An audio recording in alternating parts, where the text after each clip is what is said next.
सभी साथियों को इस वीडियो में स्वागत है।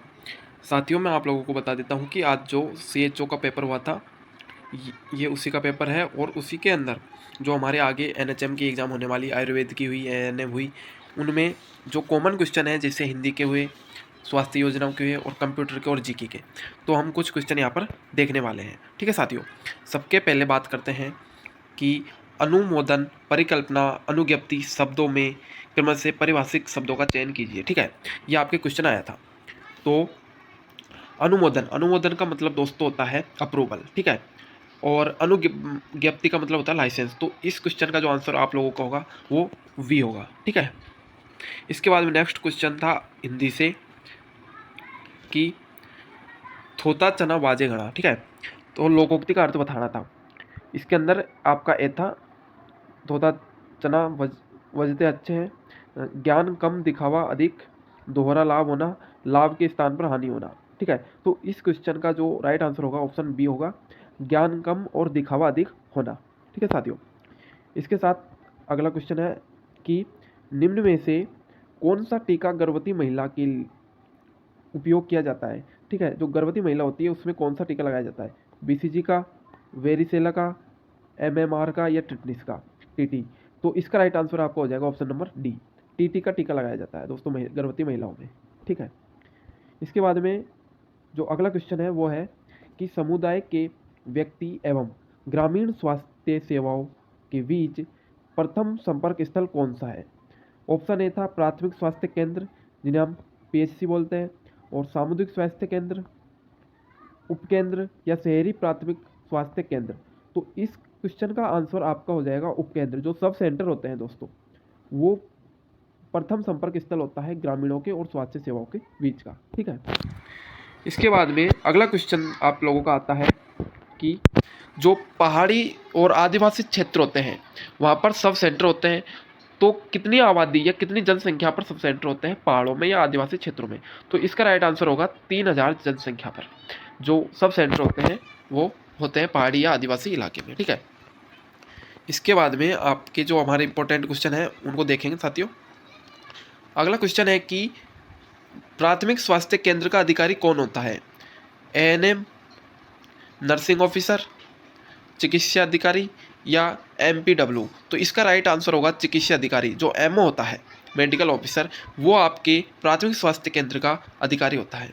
ठीक है, इसके बाद में नेक्स्ट क्वेश्चन है कि ये योजनाओं से जुड़ा हुआ क्वेश्चन है दोस्तों। RCH जो चरण फर्स्ट था वो कार्यक्रम C श्रेणी में कितने जिले शामिल थे। ठीक है, तो इसका राइट आंसर आपका सी होगा, 184 जो डिस्ट्रिक्ट थे वो इसके अंदर शामिल थे। ठीक है, एक मिनट। इसके बाद में आपका नेक्स्ट क्वेश्चन है कि RCH कार्यक्रम के तहत RTI या STD नियंत्रण के सहयोग से चालू किया गया। तो इसका राइट आंसर होगा आपके NACO, NACO। ठीक है दोस्तों, नेक्स्ट क्वेश्चन है आपके जो आप लोगों के जो कॉमन है वो मैं बता देता हूँ। ठीक है,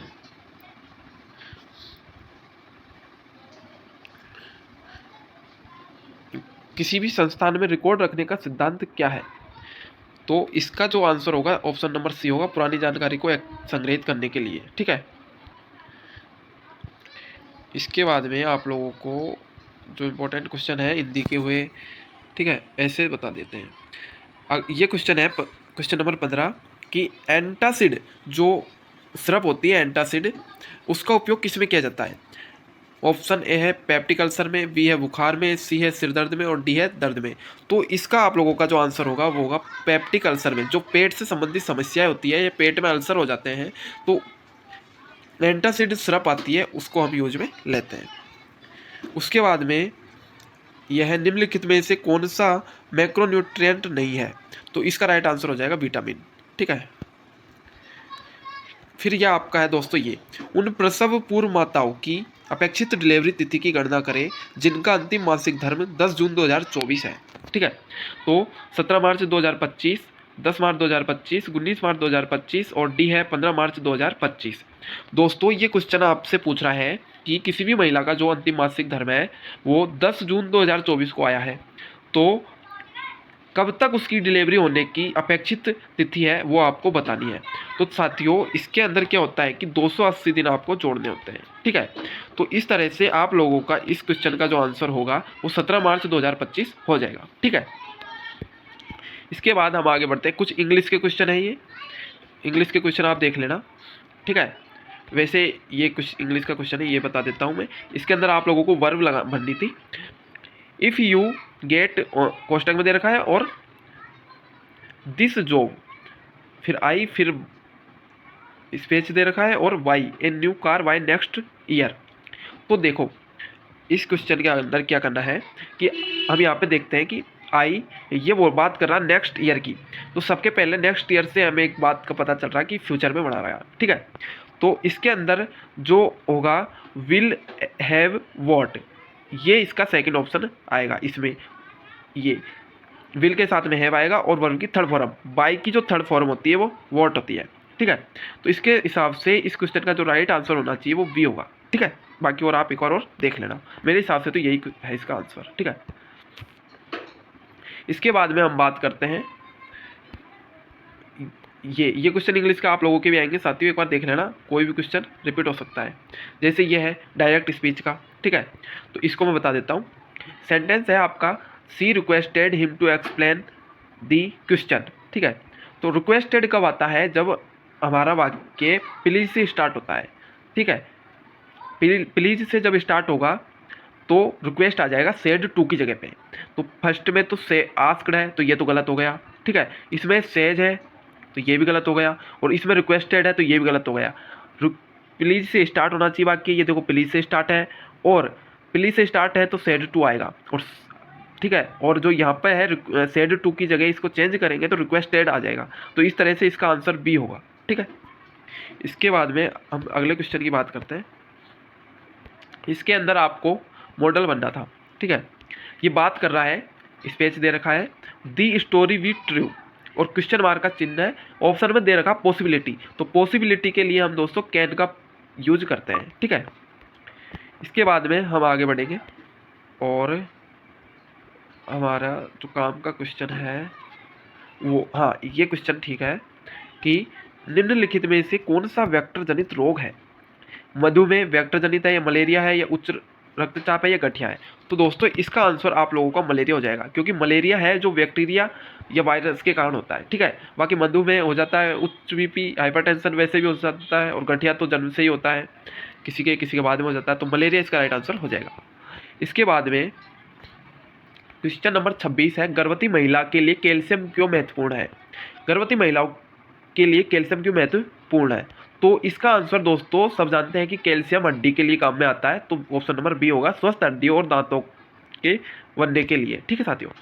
दोस्तों मैं बता देता हूँ CHO का जो पेपर है, इस हिसाब से अगर आप लोगों के अगले NHM के जैसे आयुर्वेद के हुए, ANM के हुए, ठीक है, GNM वालों के हुए, अगर ऐसा ही पेपर आता है तो बहुत ही साधारण पेपर आ रहा है दोस्तों, बिल्कुल सरल पेपर आया है आज का जो पेपर है CHO का वो, ठीक है। उसके बाद में नेक्स्ट क्वेश्चन है आपका, मानव कंकाल को मुख्य रूप से किन दो भागों में विभाजित किया गया है। तो इसका आंसर हो जाएगा दो भागों में किया गया, अक्षीय और उपांगीय, ठीक है।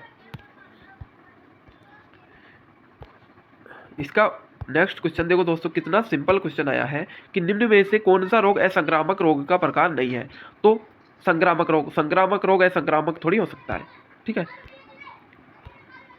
इसके बाद में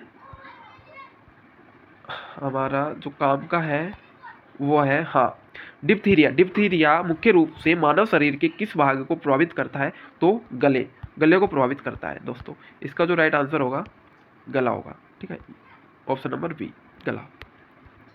इसके बाद में ये देख लो दोस्तों,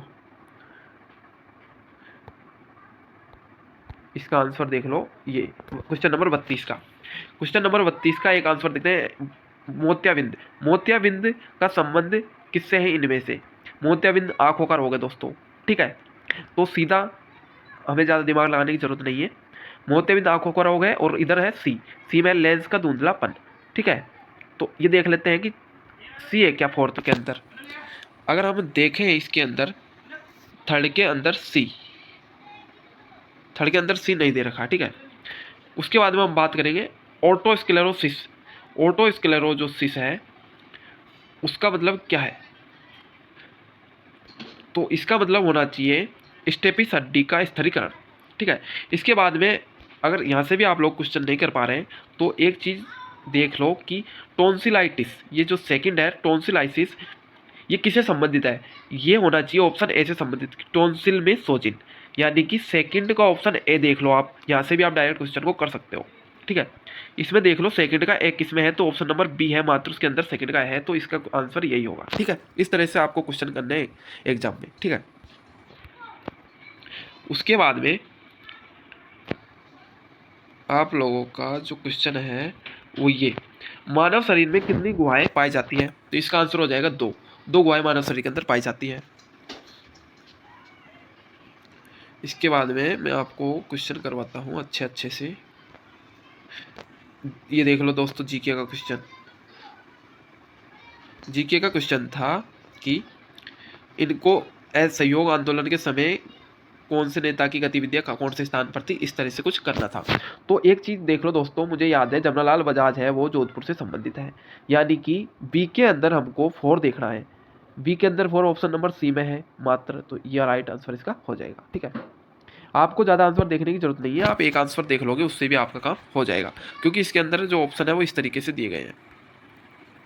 निम्नलिखित में से अंगरखी का प्रकार नहीं है, तो इसका आंसर हो जाएगा निचोड़, डी। डी ऑप्शन आपका राइट आंसर हो जाएगा। सुंदरी जो हैरी तीरा वन है उसका प्रकार है, इसका आंसर आप लोगों का होगा उष्ण कटिबंधीय नम पतझड़ी, ऑप्शन नंबर सी। ये क्वेश्चन देखो दोस्तों कितना सीधा दिया है कि राणा प्रताप सागर बांध किस नदी पर स्थित है? तो दोस्तों राणा प्रताप सागर जो बांध है वो चंबल नदी पर स्थित है, सब लोग जानते हैं। ठीक है, इसके बाद में हम क्वेश्चन करेंगे हिंदी के क्वेश्चन है दोस्तों, देखो कितने सीधे सीधे क्वेश्चन आ रहे हैं। हो सकता है कोई क्वेश्चन रिपीट भी हो जाए, तो आप लोग ध्यान से देख लेना वीडियो को। ठीक है, मुनीस शब्द का सही संधि विच्छेद, दोस्तों मुनीस शब्द है उसका संधि विच्छेद इसमें बताना था आपको, तो इसका होगा ऑप्शन डी। ऑप्शन डी ऐसे होगा क्योंकि देखो ये दोनों मुनि है, ये दोनों मुनि गलत लिखे हुए हैं इधर, तो इधर ये मुनि तो सही है लेकिन ई इसके अंदर छोटी ई दे रखी है, बड़ी ई आएगी इसके अंदर, तभी तो मुनीस, फिर इस मुनीस में बड़ी मात्रा आ जाएगी, तो ये ऑप्शन नंबर डी इसके अंदर सही होगा। ठीक है, उसके बाद में बात करते हैं हम अनुज शब्द में उपसर्ग है, तो सब लोग जानते हैं अनुज शब्द में अनुपसर्ग है। ठीक है, फिर था एक समास का क्वेश्चन भी आया दोस्तों ना, कि निम्न में से कौन सा गलत कथन है? तत्पुरुष समास में उत्तर प्रधान होता है, बिल्कुल सही बात है। कर्मधारय समास में पहला पद विशेष होता है, गलत बात है, पहला पद विशेष से नहीं होता, पहला पद होता है विशेषण। जो कर्मधारय समास है उसके अंदर पहला पद तो होता है विशेषण और दूसरा पद होता है विशेष्य। ठीक है, इसके बाद में नेक्स्ट बात करते हैं, जहाँ दोनों पद समान हो वह द्वंद्व समास होता है, बिल्कुल सही बात है। और जिस समास में पहला पद अव्यय होता है उसे अव्ययभाव समास कहते हैं, बिल्कुल सही बात है। तो इस आंसर का आप लोगों का जो आंसर है इस क्वेश्चन का वो होगा ऑप्शन नंबर बी। ठीक है, एक मिनट, उसके बाद में यह है विपत्ति शब्द का विलोम शब्द। विलोम शब्द पूछा, देखो दोस्तों कितना सीधा है। देखो विजय तो हो नहीं सकता, विजय तो पराजय का होगा। वियोग, वियोग भी नहीं हो सकता, वियोग संयोग का होगा। निर्विवाद, निर्विवाद भी नहीं होगा क्योंकि ये विवाद का निर्विवाद होगा। एक ऑप्शन बचता है हमारे पास संपत्ति, तो इसका आंसर हो जाएगा संपत्ति। ठीक है, कुछ रह गया क्या ऊपर? हाँ, अरे यार हाँ ऊपर रह गए ना। ये है हिंदी के क्वेश्चन है, देख लो। निम्नलिखित में से कौन सा शब्द युग्म सही अर्थ युक्त नहीं है, यानी कौन सा गलत है इसमें बताना है। अपेक्षा का मतलब आशा होता है और उपेक्षा मतलब वेलना होता है, बिल्कुल राइट बात है। इति, इति का मतलब विघ्न नहीं, इति का मतलब विघ्न नहीं होता है। ठीक है, इति का मतलब विघ्न नहीं होता है, इति का मतलब होता है समाप्ति। इति का मतलब होता है समाप्ति, तो इसका राइट आंसर आपका बी हो जाएगा। ठीक है, राइट आंसर बी। भग जाता है बार बार।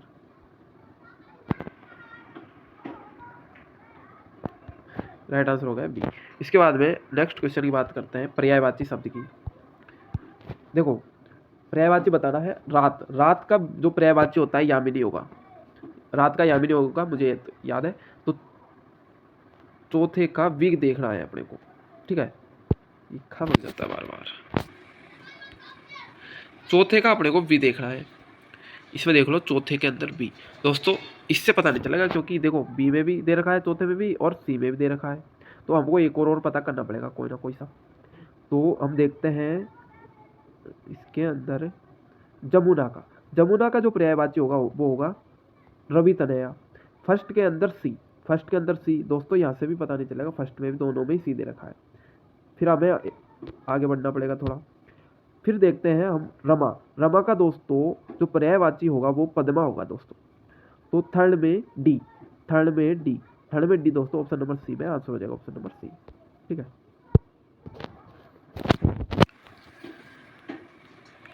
ये हो ही गया आप लोगों का, है ना। इसके बाद में है जीके का क्वेश्चन है। जीके का क्वेश्चन है कि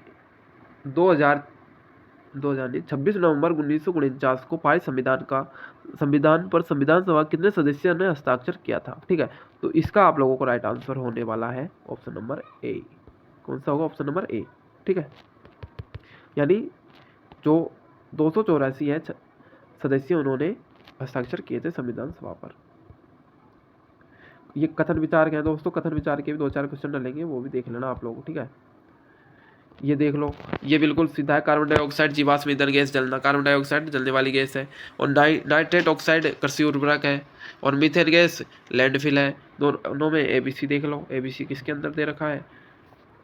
ए के अंदर फर्स्ट, 2, 3, ये आंसर इसका हो जाएगा। ठीक है, इसके बाद में दोस्तों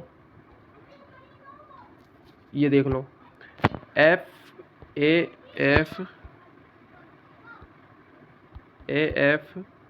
एफ डी का जो आयोजन है वो हमारे जयपुर में हुआ था। ठीक है, देखो दोस्तों कितना सीधा क्वेश्चन आया है। यदि पृथ्वी पर वायुमंडल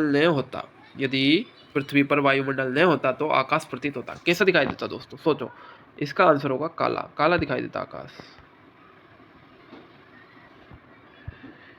ये देख लो कितना सीधा क्वेश्चन आया है कि जो पेंसिल होती है, लैंड पेंसिल के उत्पादन में काम आने वाला पदार्थ सब जानते हैं, ग्रेफाइट आता है।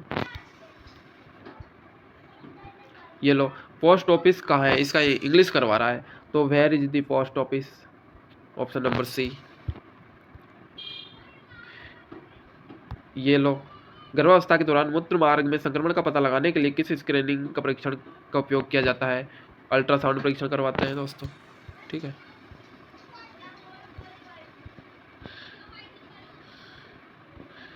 उसके बाद में आप लोगों को अच्छे क्वेश्चन में बता देते हैं। ठीक है, ये लो, एमटीपी क्वेश्चन नंबर 66 देख लो। एमटीपी जो है वो अधिनियम कब लागू हुआ था? 1971 में लागू हुआ था। इसके बाद में ये भी देख लो, प्रसवोत्तर अवधि को सामान्यतः क्या कहा जाता है? प्रसवोत्तर जो अवधि होती है उसको क्या कहा जाता है? प्रसव के बाद 6 सप्ताह, प्रसव के बाद 6 सप्ताह का समय, लगभग 42 दिन। आयुर्वेद के अंदर 45 दिन। ठीक, डेंगू किसके कारण होता है? मच्छर के कारण होता है दोस्तों, सब जानते हैं। इतने सीधे सीधे क्वेश्चन आए थे जिसकी कोई सीमा नहीं है। देखो 68 जीके का ले लो, आईटी अधिनियम 2000 द्वारा क्या संभव बनाया गया है? ऑप्शन नंबर बी, सरकारी एजेंसियों के साथ दस्तावेजों को इलेक्ट्रॉनिक रूप से दाखिल करना। ऐसे ऐसे क्वेश्चन आए दोस्तों, बिल्कुल सीधे क्वेश्चन आए हैं। ये लो, एक दृष्टिहीन व्यक्ति है और उसको कंप्यूटर जनित शाब्दिक आउटपुट को समझने के लिए उसके लिए क्या उपयोगी है? इंकजेट प्रिंटर, प्लॉटर, प्रोजेक्टर या ब्रेल डिस्प्ले मॉनिटर? इसका आंसर होगा ऑप्शन नंबर डी। ठीक है,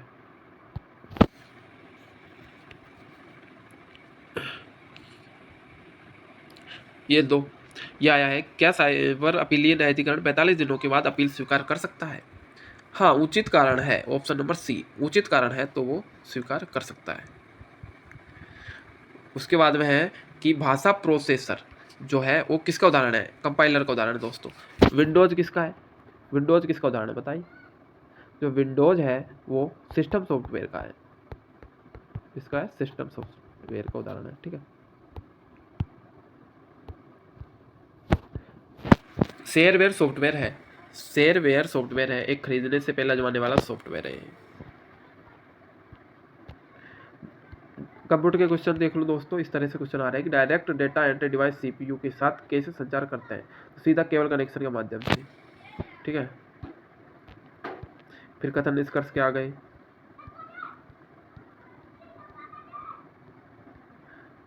है ना, फिर ये देख लो, आरबीएस के तुम्हारी योजनाओं से आ गए। राष्ट्रीय बाल स्वास्थ्य कार्यक्रम कब शुरू हुआ? इसका आंसर हो जाएगा फरवरी 2013 में। ठीक है,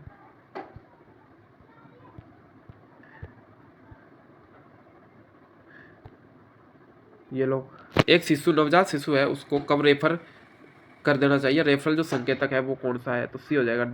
अगर बच्चे का जन्म 1800 ग्राम से कम है तो वो रेफरल करने लायक है। ठीक है, इसके बाद प्रसव के दूसरे चरण की दो अवस्थाएं। प्रसव के दूसरे चरण की दो अवस्थाएं है, ऑप्शन नंबर बी निष्कासनात्मक और संकुचन।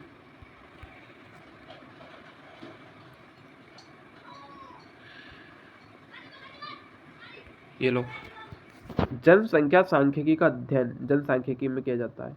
ऑप्शन नंबर चौथे में ए 3 के अंदर दे रखा है। उसके बाद में अपन बात करेंगे इसके अंदर महामारी विज्ञान रोग वितरण अध्ययन। फर्स्ट में डी, एक में दे रखा, ऑप्शन नंबर ए इसका राइट हो जाएगा। RMNCH+A कार्यक्रम किस पर केंद्रित है? तो 5 चीजों पर है दोस्तों, प्रजनन, माता, नवजात बाल और किशोर स्वास्थ्य पर है।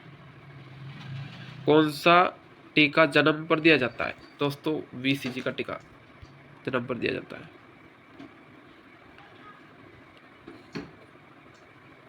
ठीक है, तो दोस्तों आप लोग देख सकते हो कितने सिंपल क्वेश्चन आए हैं। ये देखो, स्तन कैंसर का पता लगाने के लिए कौन सी स्कैनिंग करवाते हैं? तो मेमोग्राफी करवाते हैं दोस्तों, सब जानते हैं। ठीक है, उसके बाद में आपके जो काम के क्वेश्चन है वो देखेंगे हम। इसके अंदर क्वेश्चन आंसर होगा दोस्तों, कौन सी गर्भ निरोधक विधि का अवरोध विधि के रूप में वर्गीकृत किया गया है? कंडोम।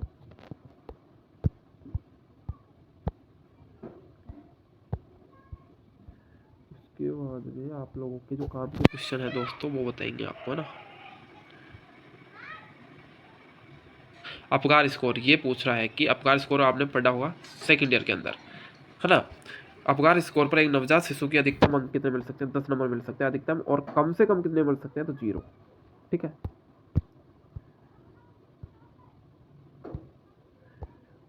स्कर्वी रोग, ये देखो दोस्तों, स्कर्वी रोग किसकी कमी से होता है? विटामिन सी की कमी से होता है, सब जानते हैं।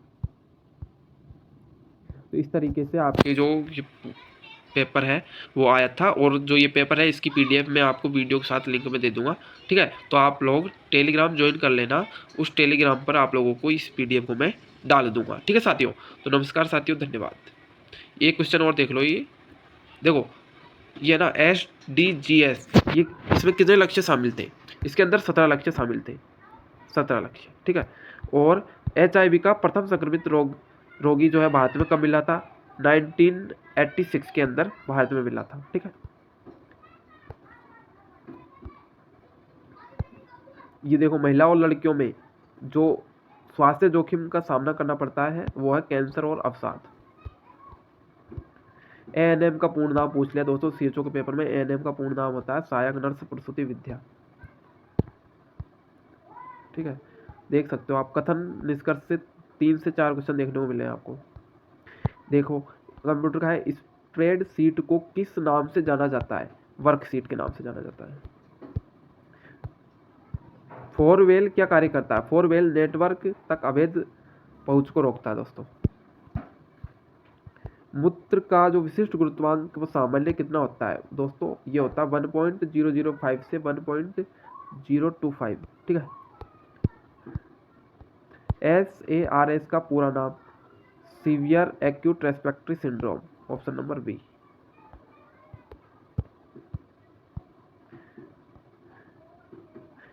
फिर क्या, चिकन पॉक्स किसके द्वारा फैलता है? जीवाणु के द्वारा फैलता है। नहीं, जीवाणु नहीं होगा, इसके अंदर होगा विषाणु होना चाहिए, है ना, वायरस के अंदर। गर्भवती महिलाओं को रोज कितनी कैलोरी की आवश्यकता होती है? 2500। गैर व्यावसायिक रोग है निमोनिया।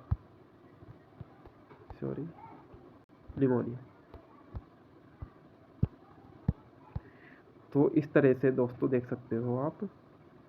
ये देखो, एंटासिड का एक सामान्य हानिकारक प्रभाव है वो दस्त हो सकता है। एंटासिड आपको दस्त लगा सकती है। ठीक है, कब्ज भी कर सकती है। ठीक है, कब्ज और दस्त दोनों होती है, बाकी आप देख लेना इसका आंसर क्या निकलता है। आंसर क्या आएगी उसके अंदर?